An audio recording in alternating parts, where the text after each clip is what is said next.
एक घने जंगल के पास एक छोटी सी बस्ती में माधव नाम का एक गरीब लकड़हारा अपनी पत्नी और प्यारी बेटी के साथ रहता था। वो रोज जंगल से लकड़ियां काटता और बड़ी मुश्किल से 2 वक्त की रोटी कमा पाता था। हे भगवान, आज तो बहुत कम पैसे मिले। कल के खाने का इंतजाम कैसे होगा जी?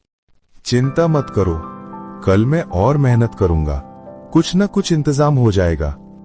उसी बस्ती में धनीराम नाम का एक बेईमान और लालची सेठ रहता था। उसकी नजर हमेशा दूसरों की चीजों पर रहती थी। एक दिन जब माधव जंगल में लकड़ियां काट रहा था, तभी अचानक उसके हाथ से कुल्हाड़ी फिसलकर किसी चीज से जा टकराई। वो तुरंत आगे बढ़ा और देखा कि एक छोटा, बेहद खूबसूरत और रंग बिरंगा पक्षी उसकी कुल्हाड़ी से घायल होकर जमीन पर तड़प रहा था। ये क्या हो गया? बेचारी छोटी सी जान, डर मत, मैं तुम्हारी मदद करूंगा। माधव उस घायल चिड़िया को अपने घर ले आया।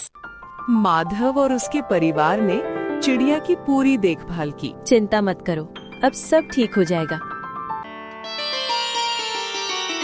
धीरे धीरे वो छोटी सी चिड़िया पूरी तरह ठीक हो गई। एक रात जब माधव और उसका परिवार शांति से भोजन कर रहे थे, चिड़िया अपने पिंजरे से बाहर आई, कमरे के एक कोने की ओर उड़ गई और वहां एक चमकदार सोने का टुकड़ा गिरा दिया। ये सब देखकर माधव हैरान रह गया। ये भगवान, ये तो सोना है। दूसरे दिन सुबह की नरम धूप में माधव अपने घर के आंगन में आराम कर रहा था। तभी पक्षी ने फिर ऐसा ही किया। देख रही हो, इस छोटी सी चिड़िया ने तो आज फिर से सोना दे दिया है। मुझे तो लग रहा है कि ये कोई साधारण पक्षी नहीं है, बल्कि सोना देने वाली एक जादुई चिड़िया है। धीरे धीरे चिड़िया रोज थोड़ा थोड़ा सोना देने लगी। माधव अमीर हो गया और उसका कच्चा घर अब पक्का हो गया।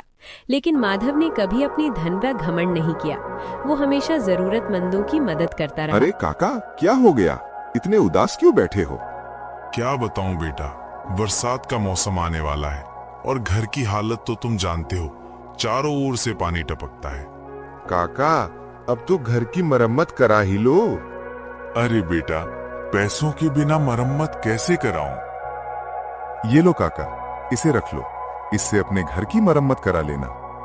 बेटा माधव, इस मुश्किल घड़ी में साथ देने के लिए बहुत बहुत धन्यवाद। इसी तरह माधव हर किसी की परेशानी में आगे बढ़कर मदद करता था। माधव के अचानक अमीर होने की खबर धीरे धीरे पूरे गांव में फैल गई। उधर गांव में बेईमान सेठ धनीराम के मन में शक पैदा हो जाता है। जाकर पता लगाओ कि माधव के पास इतनी जल्दी इतनी दौलत कहां से आई। इसका पता लगाकर ही वापस लौटेंगे। धनीराम के आदमी चुपचाप माधव के घर पर नजर रखने लगे। जल्द ही धनीराम के आदमी सच का पता लगा लेते हैं। चलो जल्दी से जाकर सेठ को चिड़िया के बारे में बता देते हैं। हाँ, चलो अभी चलते हैं।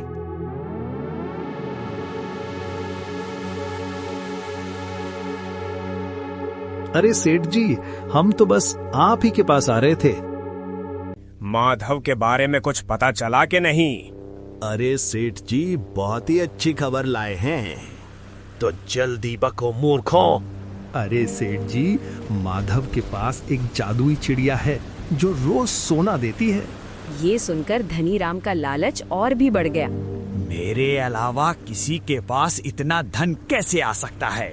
अब वो चिड़िया मेरी होगी। लालच से पागल होकर सेठ ने उस जादुई चिड़िया को रात में चुराने की योजना बना ली। और जैसे ही रात हुई, देखो गांव वाले सब सो गए हैं, यही सही मौका है, चुपचाप चिड़िया को चुरा लेते हैं। ठीक है सेठ जी, जल्दी चलिए।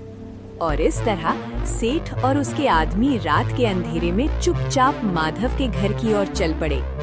धीरे धीरे कदम बढ़ाते हुए वे घर के अंदर घुसते हैं और मौका मिलते ही चिड़िया को चुराकर अपने साथ ले जाते हैं।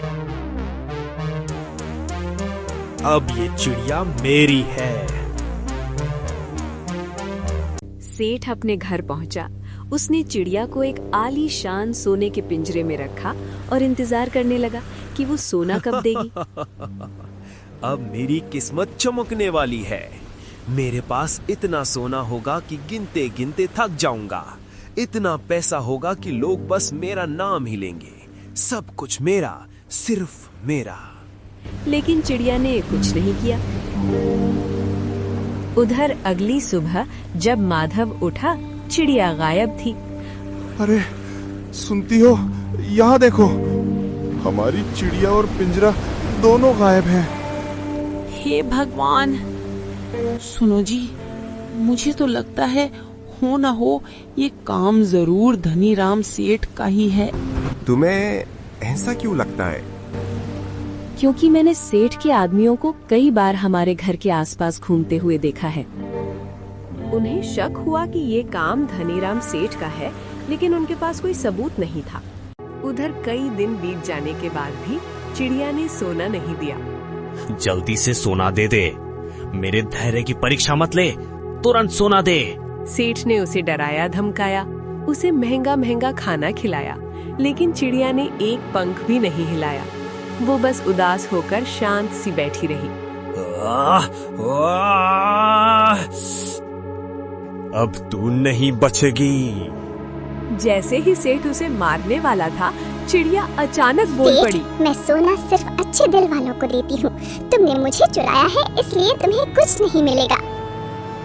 सेठ और भी गुस्से में आ गया। वो चिड़िया को पटकने ही वाला था कि तभी गांव वाले अंदर घुस आए। माधव ने उसे रंगे हाथों पकड़ लिया और अगली सुबह पंचायत बुलाई गई। माधव, सच सच बताओ, क्या हुआ था? मैंने चिड़िया की देखभाल की, वो खुद मेरे पास आई थी। मैंने किसी से कुछ नहीं छुपाया। हाँ हाँ, माधव सच कह रहा है। हाँ, हमने खुद देखा है। वो हमेशा सबकी मदद करता है। और सेठ, तुम अचानक चिड़िया के साथ कैसे पकड़ में आए?